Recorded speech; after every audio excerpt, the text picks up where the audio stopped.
अस्सलाम वालेकुम। सुप्रभात बच्चों। कक्षा 11 से आरोह में से पद्य कविता पहली। हम तो एक एक करी जाना व संतो जेखत जग ओराना। इसका अर्थ भी समझाना हूं। भाग इसका पहला। अब पहले इसका शीर्षक देखिए कविता के। हम तो एक एक करी जाना संतो जेखत जग ओराना। कि हमारे अंदर श्रद्धा है, और हमारी श्रद्धा कैसी है कि हम एक चीज पर विश्वास कर लेते हैं। हम जो मोह माया है, जो हमें चमत्कार दिखाते हैं, हम वो सब में मान लेते हैं। और जहां भी संत सुखी देखा है तो हम पागल हो जाते हैं, उन्हीं को साक्षात भगवान ईश्वर अल्लाह समझ लेते हैं। तो ये कबीर निराकार भक्तिकालीन युग के निराकार, जहां किसी आकार को न मानने वाले, ईश्वर की उपासना करने वाले कवि है। कबीर के बारे में जितना भी कहूं उतना कम है। मैं चाहूंगा कि आप कभी भी फुर्सत में एक बार कबीर को पढ़ें। उस समय के भक्तिकालीन युग के निराकार रचयिता कबीर खुद एक पीएचडी करने योग्य व्यक्ति है। उनकी कविताएं बहुत, वो अपने शब्दों पर उतना काबू रखते थे कि वो बहुत कम शब्दों में अपनी बातें वो कह देते थे। मैंने आगे भी कहा है कि जैसे कबीर के बारे में कि कबीर जुलाहे दंपति के यहाँ पले बड़े हैं। जो मुस्लिम था, जन्म से वो हिंदू थे। कबीर अनपढ़ थे, तो उन्होंने किताबी ज्ञान की बातों से कुछ नहीं सीखा है। कबीर ने प्रत्यक्ष अपने अनुभवों से जो सीखा है वही अपने जीवन में उतारा है और लोगों तक पहुंचाया है। अब कबीर के बारे में फिर कभी किसी दिन सिर्फ कबीर की बातें करेंगे। आज कबीर के द्वारा जो 2 पद रचित है, हम उसकी बात करेंगे। इस भाग में सिर्फ हम पहला पद देखेंगे, पहला पद देखेंगे, उनका भावार्थ देखेंगे, उन्हें समझने का प्रयत्न करेंगे। तो आइए देखते हैं पहला पद।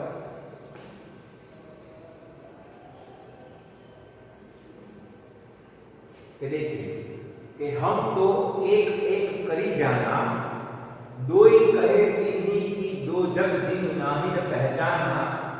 एक पवन एक ही पानी एक ज्योति सामना। एक एक खाक गड़े सब भांडे अक्के कोहरा साना। जैसे बारी काष्ठ की काटे अग्नि न काटे कोई। सब घटी अंतरी तू ही व्यापक गरे स्वरूप सोई। माया देखी के जगत लुभाना, काहे ने नर घबराना। निर्भय भया कुछ नहीं व्यापे, कहे कबीर दीवाना। अब ये भाषा हिंदी ही है, पर खड़ी बोली के जन्म से पहले कबीर अनपढ़ थे। तो जिस जिस जगह उन्होंने भ्रमण किया, वह सारी बोलियों का मिश्रण उनकी बोली में देखा जाता है। और वो भ्रमण करके जो जो सीखे, उन्होंने प्रत्यक्ष जो अनुभव किए वो हमें बताया है। इसीलिए उनकी बोली को साधुकड़ी बोली कहा जाता है। साधु का क्या है? विचरण करना। ठीक है, तो वो साधुकड़ी बोली कहा गया है और उसी में है। अब हम एक एक लाइन से मैं आपको समझाने का प्रयत्न करता हूं। उससे पहले इसका भावार्थ पढ़ लेते हैं।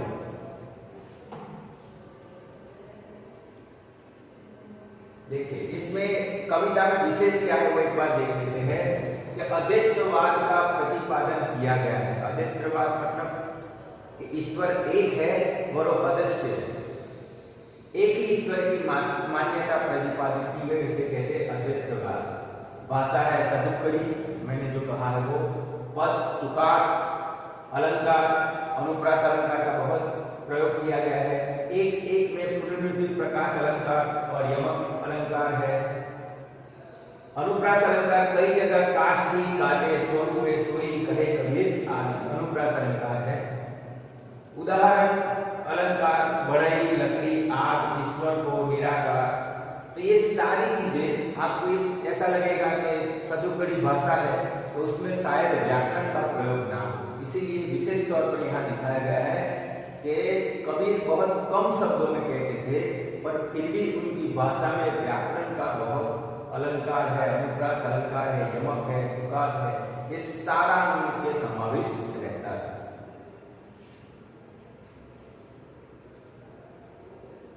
अब कबीर क्या कहना चाहते थे कि कबीर की दृष्टि में ईश्वर एक है। इसके समर्थन में उन्होंने क्या तर्क दिए हैं, तो अभी जो हम भावार्थ देखेंगे उसमें आ जाएंगे। ये प्रश्न है और मैं प्रश्न बाद में आपको चर्चा करूंगा, पहले उसका भावार्थ समझा दूंगा। चलिए कि हम तो एक एक करी जाना, दो ही कहे तीन ही की दो जग जिन नाही पहचाना, एक एक पवन एक ही पानी एक एक ज्योति समाना। हमें जितने पत्थर दिखते हैं, जितने सोफी ओलिया महंत जितने भी देखते हैं, हम उनके पांव पकड़ लेते हैं। हमारी श्रद्धा इतनी हद तक नीचे चली गई है कि हम कभी कभी तो डर के मारे पूजा उपासना प्रार्थना इबादत करने लगते हैं।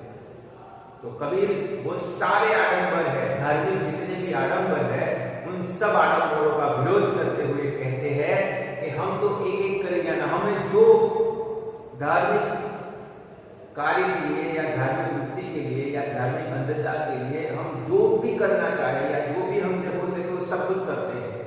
दो ही कहे तीन ही कहे, हम एक दो तीन चार बहुत सारे भगवान के स्वरूप मान लेते हैं कि हमें किसी भी पत्थर में, किसी भी साधु में, किसी भी औलिया में वो ईश्वर दिखाई देता है। पर कभी एक एग्जाम्पल देते हैं कि जैसे मैं कहूं हवा और तू कहे पवन, बात एक ही है ना, पर सिर्फ शब्द में अंतर है, समानार्थी शब्द है, वस्तु एक है हवा, ठीक है, पर उसे मैं हवा कहूं और तू पवन कहूं। उसी तरह कहते हैं कि एक ही पवन, एक ही पानी और एक ही ज्योति, मतलब कि सारी चीजें जल पानी हवा सारी एक ही चीज है, उसके अलग अलग हम स्वरूप देखते हैं पर वो वास्तव में एक ही है। उसी तरह ईश्वर को भले हम अलग अलग नामों से पुकारे, अलग अलग स्वरूपों से माने, पर हमें अंदर से मानना पड़ेगा कि ऊपर ईश्वर एक है जिसे हमने अलग अलग नाम दिए हैं। तो ईश्वर के नाम पर आज वर्तमान परिस्थिति में जो झगड़े हो रहे हैं, जो द्वेष फैल रहा है, उसे रोकने के लिए कबीर की ये जो पंक्तियां बहुत असरकारक है, जिसे अगर हम समझे तो आगे अके खाक गड़े सब भांडे एक एक कोहरा सामा। आपने बर्तन देखे होंगे, यहाँ पिक्चर में दिखाया गया है कि बर्तन देखे होंगे, मटका है या कुल्हड़ है या कुछ भी है, तो वो सारे जो बर्तन है वो अलग अलग आकार के हैं, अलग अलग नाम के हैं, पर उसे बनाने वाली वस्तु, मूलभूत वस्तु को क्या कहते हैं? मिट्टी। वो मिट्टी एक है, उस मिट्टी को अलग अलग आकार दिए गए हैं। उसी तरह ईश्वर एक है पर हमने उसे अलग अलग आकार दिए, अलग अलग नाम दिए। जैसे बाड़ी काष्ठ ही काटे अग्नि न काटे कोई। फिर से ध्यान से सुनिए, जैसे बाड़ी काष्ठ ही, बाड़ी मतलब बढ़ई, कारपेंटर, कारपेंटर कहते हैं सुथार, जिसे गुजराती में कहते हैं। जैसे बाड़ी मतलब बढ़ई, कारपेंटर, काष्ठ मतलब लकड़ा ही काटे, उसी को काट सकता है, अग्नि न काटे कोई। जैसे बढ़ई कारपेंटर लकड़े को काट सकता है, उन्हें अलग अलग शेप बना सकता है, पर वो बढ़ई, वो कारपेंटर कभी उस लकड़े में निहित समाविष्ट अग्नि को काट सकता है? वो नहीं काट सकता।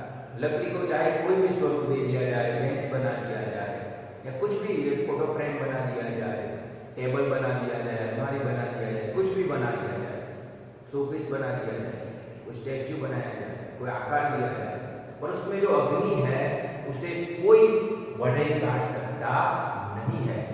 जिस तरह वो कहने का तात्पर्य, कबीर क्या कहना चाहते हैं इससे? दोनों से, एक मिट्टी का उदाहरण देकर, दूसरा लकड़ी का उदाहरण देकर कि हम इंसान इतने उसका अमूल्य सर्जन है कि हम नए आकार बना सकते हैं, पर वो मूलभूत चीजें हैं उसमें कोई परिवर्तन नहीं ला सकते। उसी तरह हम सारी सृष्टि, उसका जन्मदाता एक ही है, वो ईश्वर, जिसे हम गॉड कहे, भगवान कहे या अल्लाह कहे, उसमें हम विभाजन कर नहीं सकते। सब घड़ी अंतरित ही वाकुब धरे स्वरूप सोई। कबीर का कहना है कि दुनिया भर के इंसान हो, जीव जंतु हो, प्राणी हो, पक्षी हो, यहाँ तक कि पेड़ पौधे हो, उस सब के अंदर कौन निहित है? तू ही व्यापक, हर जगह वो ईश्वर निहित है। इसीलिए हमें मस्जिद मंदिरों में भी जाने की जगह इंसानों, पक्षियों, जानवरों के अंदर भी उसको देखना चाहिए, उसको रूप को देखना चाहिए। आज इंसान से प्रेम नहीं करता, नफरत करता है, जाति के नाम पर, धर्म के नाम पर, देश के नाम पर, राज्य के नाम पर, प्रदेश के नाम पर, पहनावे के नाम पर, बोली के नाम पर, खाने के नाम पर बहुत सारे बंटवारे किए। इंसान ने इंसान से बंटवारे किए। इंसान आज पशु पक्षी और कुदरत का तो कुछ सोच ही नहीं रहा है, वो सिर्फ भौतिक सुख के लिए अपने स्वार्थ का सोच रहा है। और कबीर कहना चाहते हैं कि उसकी बनाई गई सृष्टि में सारे जीव जंतु, मनुष्य, पेड़ पौधे सब में उसका वास है। तो अगर सब में उसे देखोगे तो जीवन में या दुनिया में, देश में कोई समस्या ही रहेगी। आखिर में कहते हैं, माया देखी के जगत लुभाना, राहे डर घबराना। हम क्या है? हम माया के गुलाम हैं। माया किसी भी तरह की हो सकती है। माया मतलब संपत्ति। संपत्ति मतलब तीन तरह की, रूप की संपत्ति, धन की संपत्ति, सत्ता की संपत्ति, ताकत की संपत्ति, मतलब भौतिकवाद। ओवरऑल जिसे कहते हैं भौतिकवाद, जिसमें सब कुछ आ गया। हम भौतिकता के पीछे इतने भाग रहे हैं कि माया के पीछे हमें जहां चमत्कार दिखता है, जहां भीड़ दिखती है, भेड़ बकरियों की तरह हम वहां मस्तक अपना झुकाकर दब जाते हैं। हम टीवी पर देखते हैं कि कई बाबा और कई लोग, धार्मिक गुरु गलत काम करते हुए पकड़े जाते हैं। पर वो गलत काम कहाँ से करते हैं? क्योंकि हम उन्हें प्रोत्साहन देते हैं। हम उन्हीं में ईश्वर का वास देख लेते हैं। ईश्वर का वास हर एक में है, तुझ में भी है और मुझ में भी है। एक बार चंद्रगुप्त मौर्य ने चाणक्य से पूछा कि सर आप क्या है? तो क्या हम ब्रह्मास्मि, मैं खुद ईश्वर हूं। तो क्या मैं क्या हूं? तो क्या तत्व में से तू भी है। तो क्या तू भी ईश्वर का अंश है, मैं भी ईश्वर का अंश हूं।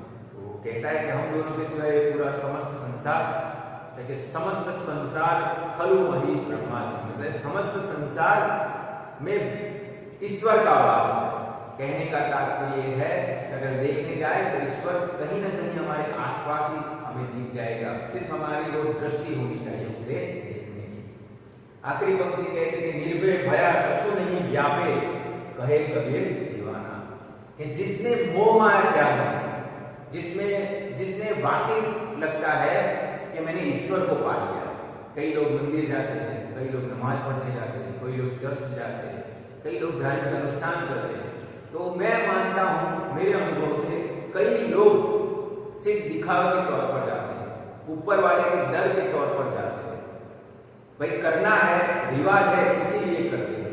बहुत कम लोग होते हैं जो मन से, अपनी आत्मा से उसके लिए जाते हैं, जो उसके लिए जाते हैं उसके जीवन में कोई डर नहीं, ना उसे दुख का डर है, ना आने वाले समय का डर है, कोई डर नहीं है। क्यों? क्योंकि उसने अपने आप को उस ईश्वर को समर्पित कर दिया है। उसे ऐसा लगता है कि जो भी होगा वो अच्छा ही करेगा। तो जिसने ये श्रद्धा डाली, उसने सारा भय निकाल दिया कि वो ईश्वर में हो गया। उसने मोह माया का त्याग किया और उसने भरोसा किस पे किया? उस ईश्वर को किया। तो निर्भय भया कुछ नहीं व्यापे, उसके अंदर से डर निकल गया किसी भी बात उस पर। अब किस पर यकीन है? उसे ईश्वर। जब मन से डर निकल जाएगा तो व्यापे, वो कैसा है? मस्त मौला बनकर जीवन व्यतीत करेगा। तो पहले पद में हमने देखा कि कबीर क्या कहना चाहते हैं। संक्षेप में मैं फिर से दोहराऊंगा कि कबीर कहना चाहते हैं कि हम जो धर्म के नाम पर आज आप देखते हो वर्तमान परिस्थिति में देश की क्या परिस्थिति है, देश क्या, दुनिया की क्या परिस्थिति है। अलग अलग देश आपस में टकराने को तैयार होते हैं, जमीन के लिए, संपत्ति के लिए, सत्ता के लिए। देश में भी परिस्थिति कुछ ऐसी है। कबीर क्या कहना चाहते हैं कि अगर आप समझे कि अपनी मिट्टी या किसी भी पानी, जल, किसी का कोई उदाहरण ले लें, तो जिस तरह जैसे हमारा शरीर 5 तत्वों से बनाया गया है, पंच तत्वों से, आकाश, जमीन, जल, पानी और वायु, इनसे हमारा शरीर बना हुआ है।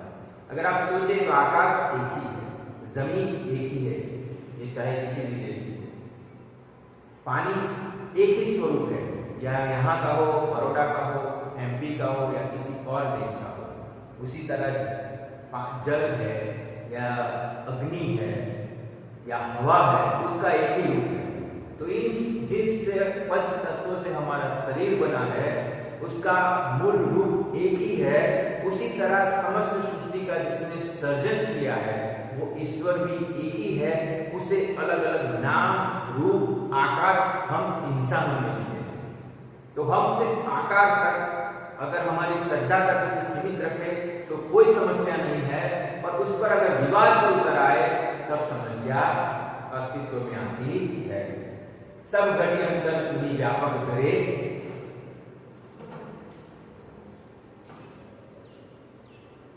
सब घड़ी अंतर तुही व्यापक धरे स्वरूप सोई।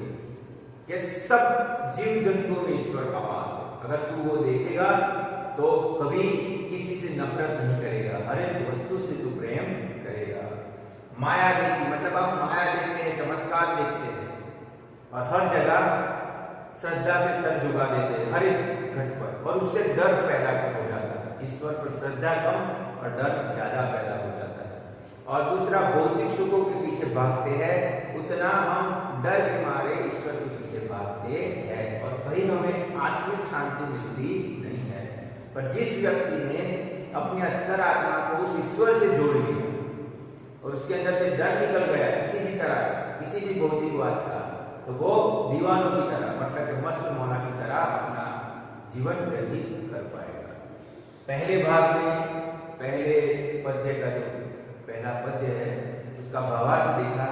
आने वाले भाग में हम दूसरा पद्य देखेंगे। मैं अपेक्षा करता हूँ कि आप ठीक से समझे होंगे। फिर भी किताब में एक बार इसे पढ़िएगा ध्यान से, और एक गुजारिश करूंगा, अगर कुछ सीखना है वर्तमान परिस्थिति में तो कबीर को नेट से, किताब से ढूंढ कर पढ़िए। आपको बहुत कुछ कबीर के द्वारा सीखने को मिलेगा। धन्यवाद।